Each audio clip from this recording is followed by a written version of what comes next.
natuwa sa live update ni Kris Aquino kung saan ay nagpasalamat ito sa mga tumulong at sumuporta sa kanya habang iniinda nito ang kanyang karamdaman. Dito ay lubos itong nagpasalamat kina Senator Robin Padilla at Erich Gonzalez sa pagdalaw sa kanya.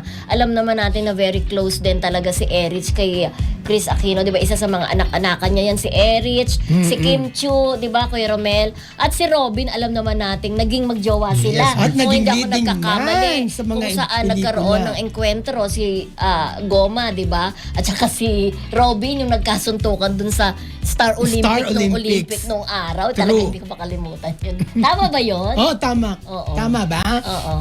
Oo. Ba't tumatawa ka?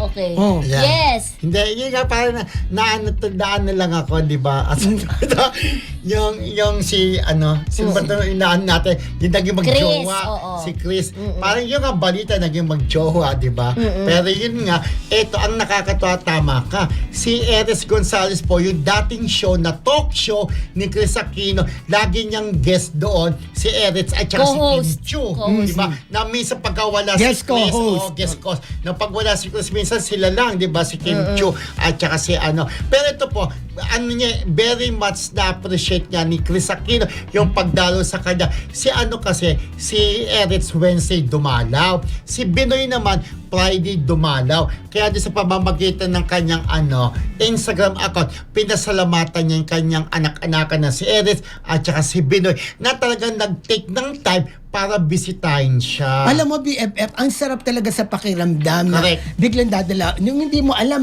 bigla kang dadalawin ng mga kaibigan mo. Yun ang naramdaman ni Tetay. Di ba Oo. kasi kapag doon mo malalaman ang tunay mong kaibigan, Yes. kapag may sakit ka, naiisip kang dalawin, di ba? Kamusta? Kahit naman actually, pwede mo chat, kumusta ka na, Chrissy? Pwede nag-chat-chatan, di ba? Pero iba pa rin personal ka dumalo. Ma-appreciate talaga ni Kris Aquino yun. At yun ang magiging dahil para gusto niyang lumakas na dahil sa mga nagmamahal sa Gusto kong akin. dumalaw sa kanya si naging controversial silang dalawa. Si Gabby Concepcion. Actually, no?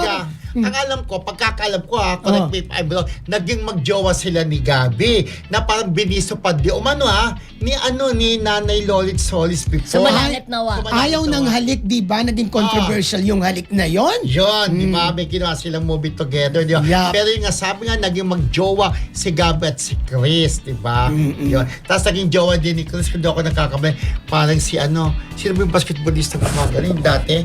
Si Alvin Patrimonio, parang gano'n. Basketballist yung Oh, gumagano. hindi to. Pero di ba, ang first crush talaga ni Kris Aquino that time si Gabby Concepcion na ang sabi nga doon, nagkita pa sila sa isang lugar doon dahil parang against pa kay Gabby that time yung parents si Chris. Di umano yung mga balita before kasi nga napakabata pa ni Kris Aquino. Kaya nga nung gumawa sila ng pelikula together, Yes. noong dumampi ang mga labi ni Gabby Concepcion sa labi ni Kris Aquino, ay naging controversial yun. Yes, Diba, correct. BFF?